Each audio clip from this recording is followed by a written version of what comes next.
A paz do Senhor para todos. A nossa lição de hoje é a lição de número 13 do primeiro trimestre do ano de 2025, que tem por título Perseverando na Fé em Cristo. O cristão precisa perseverar. Nesta terra, nesta vida, as lutas aparecem, as dificuldades. O crente depara com muita dificuldade, muita heresia, muitos hereges, né? Passam pelo caminho do crente, muitas dificuldades, muitas lutas. Então, o crente precisa ter uma fé viva no Senhor Jesus. Não se deixar abater por qualquer coisa que acontece, porque a vitória certa e o galardão para cada um já está guardado lá no céu. Há moradas para todos que perseverarem na fé e alcançar essa vitória tão almejada pelo crente de morar no céu.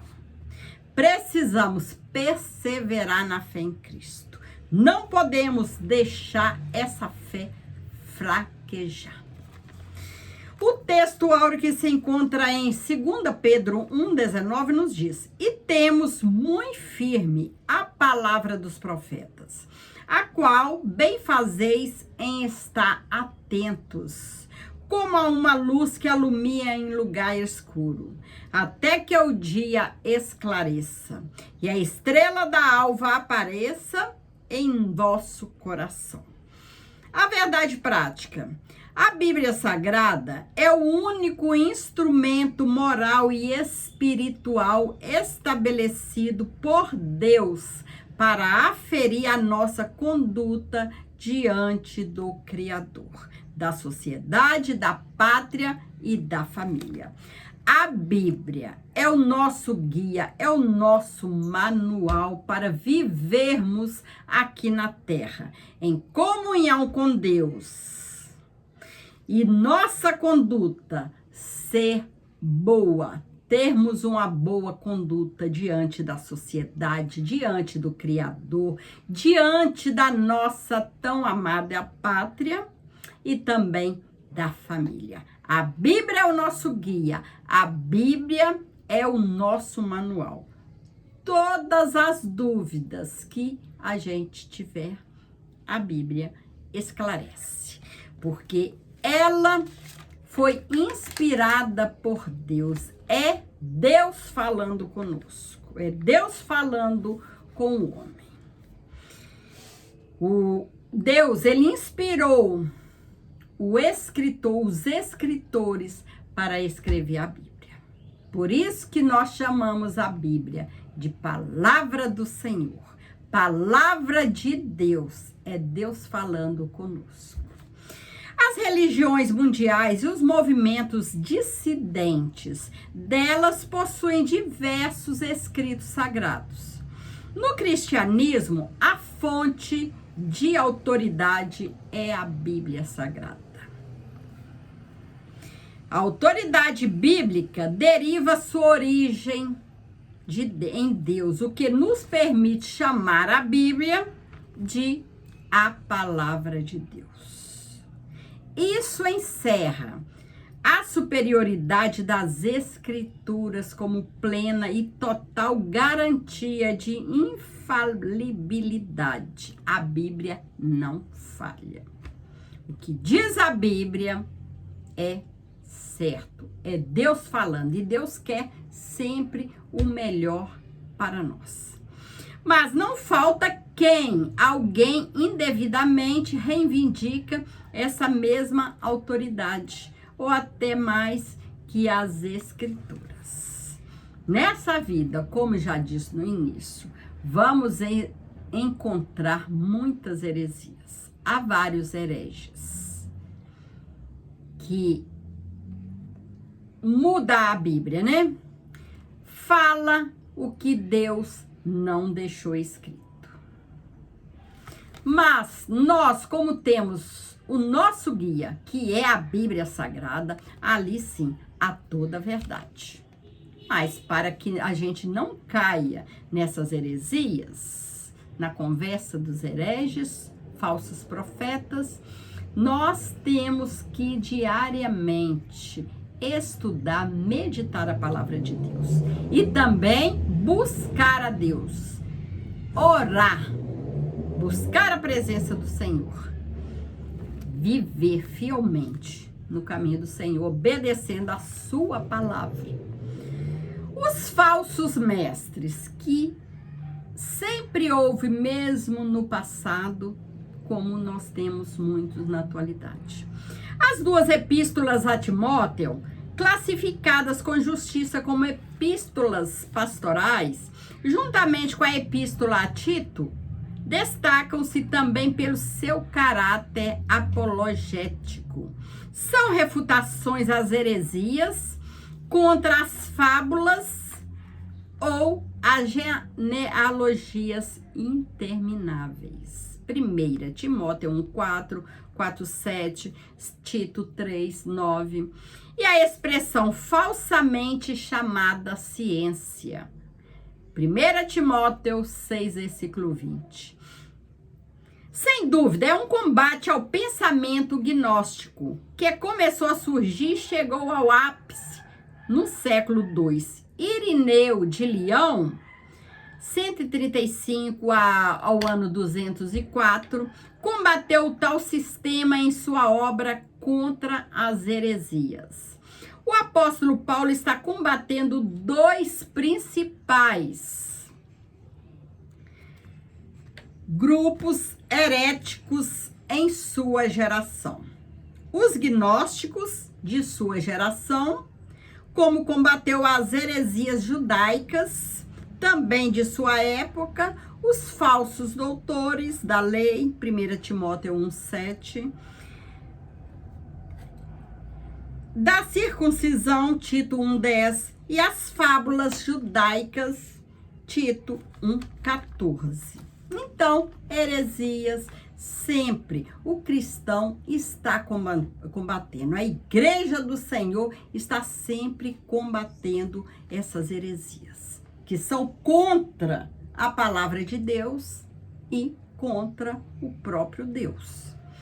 A experiência apostólica. O apóstolo elogia a perseverança de Timóteo na fé e na doutrina em tempos tão difíceis. As perseguições são uma referência à experiência da primeira viagem missionária juntamente com Barnabé. Atos 13, versículo 8 ao 12, 50, versículo 14, capítulo 14, versículo 5 ao 7 e também o 19. É verdade que Timóteo se integrou à comitiva de Paulo em Listra, na sua segunda viagem missionária, Atos 16, 1 ao 3.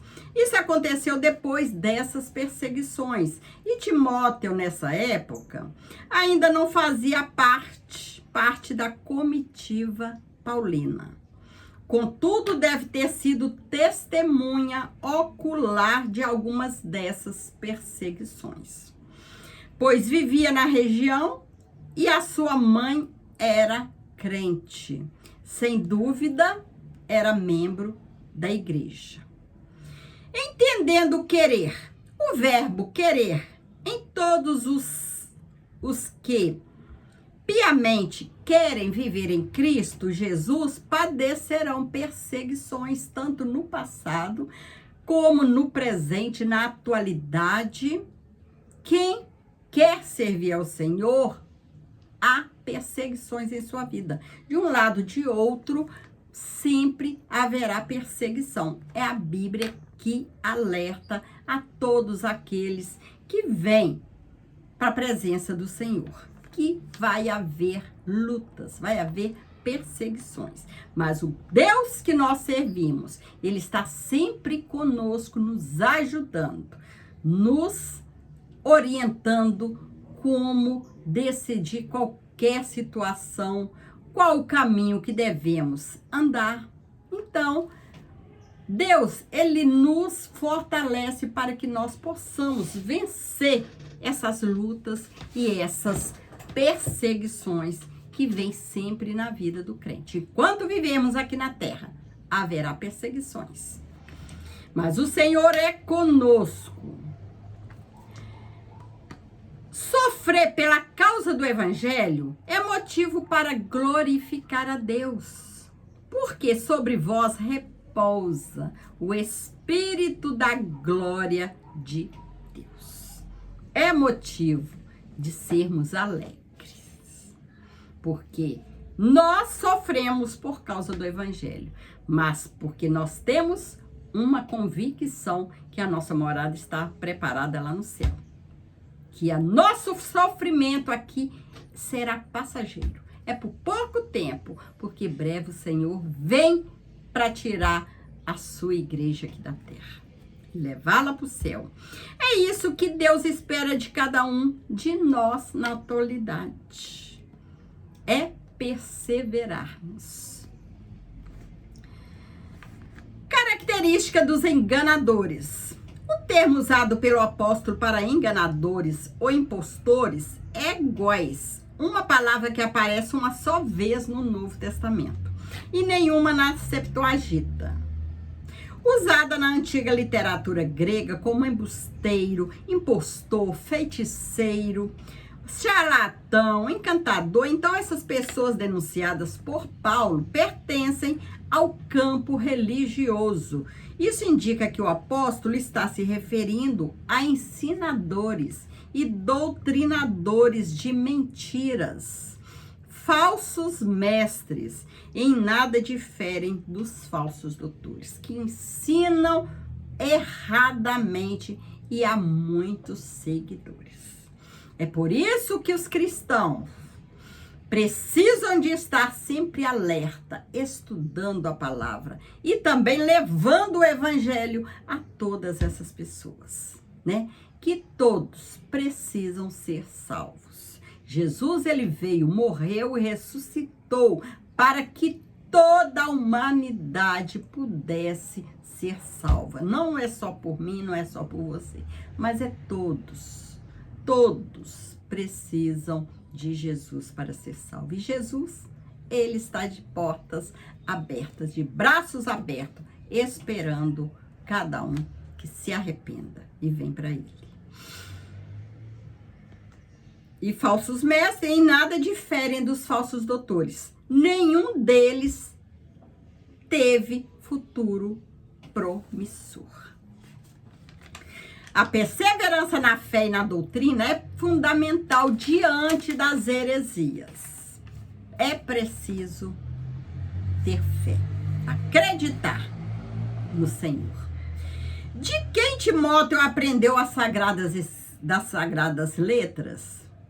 O contexto em 2 Timóteo 3, 10 ao 17 mostra que a fonte da autoridade do aprendizado de Timóteo são as sagradas letras, as escrituras sagradas, que são inspiradas por Deus. É Deus quem inspirou os escritores a escrever a Bíblia. Os escritores, eles foram usados por Deus. Eles não escreveram humanamente falando, né? Da cabeça deles. Mas eles tiveram inspiração por Deus. Deus usou esses escritores como instrumento. Mas é Deus, é a palavra de Deus que estava sendo escrita. É a vontade de Deus. É o manual que Deus deixou para nós, para os homens. Interessante que no versículo 14, o apóstolo emprega o pronome relativo de quem? Em sabendo de quem o tens aprendido. No plural grego tinon, literalmente dos quais. Isso permite as seguintes traduções. Você sabe quem foram os seus mestres na fé cristã? Pois conhece aqueles de quem aprendeu. Confiar naqueles de quem você aprendeu. Desde a infância. Seria uma referência natural à sua mãe Eunice e a sua avó Lloyd, que foram mestres, né, que ensinaram Timóteo o caminho que ele deveria seguir. E ao próprio apóstolo Paulo, que também ensinou Timóteo. São os mestres, né, que orientaram, que ensinaram Timóteo. Eu, você, nós também, nós temos mestres aqui. Nós tivemos pessoas que nos orientou, nos falou sobre Jesus, nos ensinou esse caminho maravilhoso que hoje nós estamos trilhando. Então, toda pessoa tem mestres em sua vida. Pessoas que ensinou o caminho certo, que ensinou a Bíblia Sagrada, as Escrituras, nos ensinou que somente Jesus é o caminho a seguir, o caminho certo do céu. E nós também, nós precisamos ensinar os outros esse caminho maravilhoso que nós trilhamos. Desculpe, gente. Que nós estamos trilhando e que outras pessoas possam, através de nós, através da nossa conduta, do nosso testemunho, chegar até Jesus, né? Conhecer esse Jesus maravilhoso. Permanecendo firme nas Sagradas Letras. Timóteo é exortado a permanecer firme naquilo que aprendeu e que acredita ou de que foste inteirado por duas razões principais. Porque sabia de quem tinha aprendido. Ele confiava em quem estava ensinando para ele. Porque são as Sagradas Letras, os escritos sagrados, a Bíblia. O que ele aprendeu de sua mãe e de sua avó era uma herança espiritual muito útil para o exercício de seu ministério sobre orientação paulina. A herança melhor que nós temos, mais valiosa que nós temos para deixar para os nossos filhos, para os nossos netos, é o ensino da palavra do Senhor. É uma herança que a terra, a traça, ninguém rouba, que é a palavra de Deus, que é a salvação.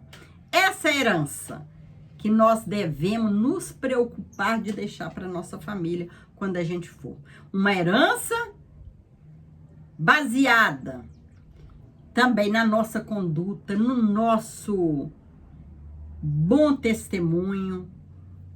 Uma herança que nossa família vai levar para a vida toda e vai ser salva, porque é a palavra de Deus. Se deixarmos bem materiais para os nossos filhos, ok, se podemos deixar, é uma herança, né? Que eles vão usufruir aqui na terra. Mas a melhor herança que você pode deixar para sua família, para os seus filhos, netos, é a palavra de Deus. É o seu testemunho, é a sua vida irrepreensível, é a sua fidelidade a Deus. São coisas que a família, os filhos, os netos vão levar para a vida toda. Sempre que lembrar de você, sempre que alguém perguntar, né, quem eram seus mestres, quem serviu de exemplo para você ser uma pessoa assim tão fiel a Deus, aí ele vai poder falar com convicção. São meus pais, são meus avós. É uma herança maravilhosa. É por isso que nós precisamos preservar a nossa vida sem manchas, né? Nós somos falhos, né? Nós aqui na Terra, nós somos falhos, nós temos nossas falhas, nossas dificuldades. Mas o que nós podemos fazer é não sair da presença do Senhor, né? É falhar, mas consertar. Porque o nosso exemplo, ele vale muito para a nossa família. o que ele aprendeu de sua mãe e de sua avó era uma herança espiritual muito útil para o exercício de seu ministério nos caminhos do Senhor. Aprendemos com isso a importância da educação nos caminhos do Senhor desde a infância no lar. O ensino cristão deve começar em casa, deve começar no lar, no seio da família. A igreja, por meio da escola dominical, apoia e complementa essa formação que começa lá nos nossos lares, no seio da nossa família. Esse princípio vale para os nossos dias. A Bíblia é divinamente inspirada por Deus. Está escrito que toda a escritura é inspirada por Deus. Termo grego theopneustos, inspirada por Deus, divinamente inspirada, vem das palavras theos, que significa Deus, e pneu, respirar, soprar. É oportuno saber a abrangência da inspiração e também seus autores humanos, pois os homens santos de Deus falaram inspirados pelo Espírito Santo ou movidos pelo Espírito Santo. Esse caráter especial e único da palavra dos profetas a torna única no gênero. Ela pode fazer qualquer pessoa sábia para a salvação em Jesus e é proveitosa para ensinar, repreender, corrigir, instruir em justiça. Nenhuma literatura no mundo possui essas prerrogativas. A Bíblia é como uma fonte inesgotável. Ela nunca seca. Vamos reunir toda semana, né? A semana inteira, né? A igreja está se reunindo para aprender a palavra, para engrandecer o Senhor e sempre ouvindo a palavra do Senhor, meditando. E é uma palavra, quantos anos tem a Bíblia, né? Muitos anos a gente está ouvindo, a gente está falando e a Bíblia, ela nunca se esgota. Por mais que a gente aprenda a Bíblia, a gente estuda, mais a gente tem sede dessa palavra, porque ela é uma fonte inesgotável. É a palavra de Deus. A Bíblia, ela serve, já que ela é a palavra de Deus, ela serve para ensinar o homem. Ela serve para repreender o homem quando ele comete alguma falha. Corrigir o homem quando está fazendo alguma coisa errada. Instruir em justiça. Instruir o homem como deve andar, como deve se comportar diante desse mundo, diante das dificuldades, né? Ensinar o homem a se comportar no trabalho, na escola, em casa, né, como chefe da família, os filhos como os filhos, os pais como os pais. Então, a Bíblia, ela instrui todos em justiça. A autoridade apostólica. A igreja se submete inquestionavelmente à autoridade dos apóstolos no Novo Testamento. Sabemos que essa vontade de Deus, se os evangelhos de Mateus e Lucas, ou pelo menos um deles, são colocados no mesmo nível no Antigo Testamento, e da mesma forma as epístolas paulinas, isso é uma forma de reconhecer definitivamente o Novo Testamento como escritura inspirada. Assim, todos os livros da Bíblia têm o mesmo grau de inspiração e a mesma autoridade. Logo, devemos dar atenção e credibilidade tanto aos profetas do Antigo Testamento como os apóstolos do Novo Testamento. A Bíblia tem a mesma autoridade, a mesma inspiração. A abrangência. Em muitas passagens no Novo Testamento, o termo escritura ou no plural escrituras se refere ao Antigo Testamento algumas dezenas de vezes. Mateus 21, 42, Marcos 12, 10, Lucas 24, 27 e João capítulo 2, versículo 22 e capítulo 5, versículo 39. Mas o contexto da expressão paulina, toda a escritura é inspirada por Deus. Não se restringe apenas no Antigo Testamento. E sabemos disso porque a intenção do Espírito Santo é mostrar que se trata de todos os 66 livros da Bíblia, para que vos lembreis das palavras que primeiramente foram ditas pelos santos, profetas, e do mandamento do Senhor e Salvador, mediante os vossos apóstolos. 2 Pedro 3:2. Antigo e Novo Testamento. O manual de Deus, além de ser valiosa para os 4 propósitos pastorais, a Bíblia é proveitosa para ensinar, para redarguir, para corrigir, para instruir em justiça, como nós já falamos. Não somente para os obreiros, mas para dar equipamento a qualquer pessoa que leia as Escrituras para toda a boa obra.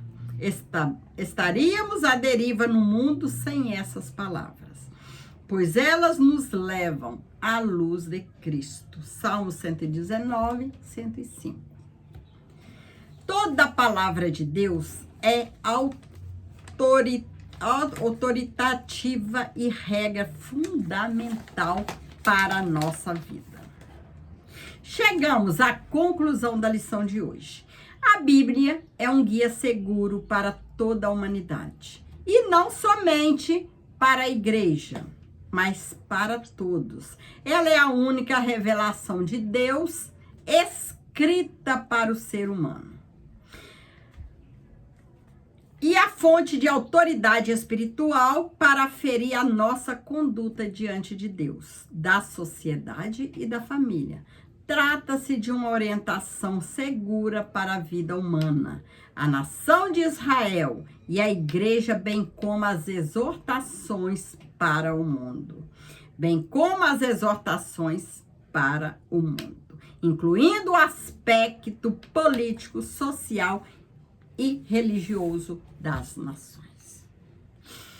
Então, a Bíblia, ela é o guia do homem para chegar, para obedecer a Deus, para servir a Deus, para viver nesse mundo, para enfrentar as dificuldades e as lutas. Tem problema? Vá na Bíblia, que a Bíblia tem resposta.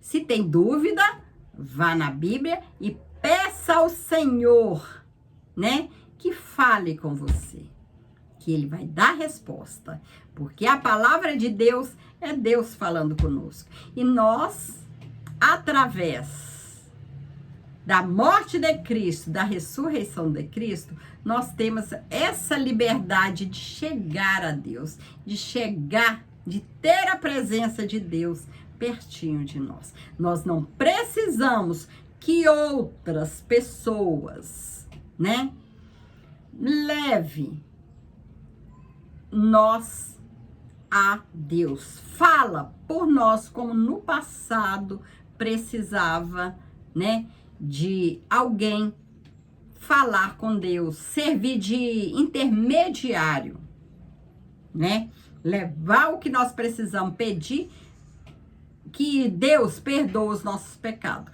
Hoje, depois da morte de Cristo, da ressurreição de Cristo, nós temos essa liberdade de chegar a Deus, de confessar nossos pecados e pedir orientação, pedir o Senhor que esteja conosco.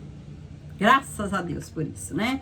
Chegamos ao final, que Jesus possa continuar abençoando sua vida, abençoando sua família, e vamos continuar nesse propósito, né? Sempre não deixar fracassar a nossa fé, porque nós precisamos ter fé para chegar ao céu. ter fé no Senhor e fique com Jesus. Que Jesus te abençoe poderosamente. Amém.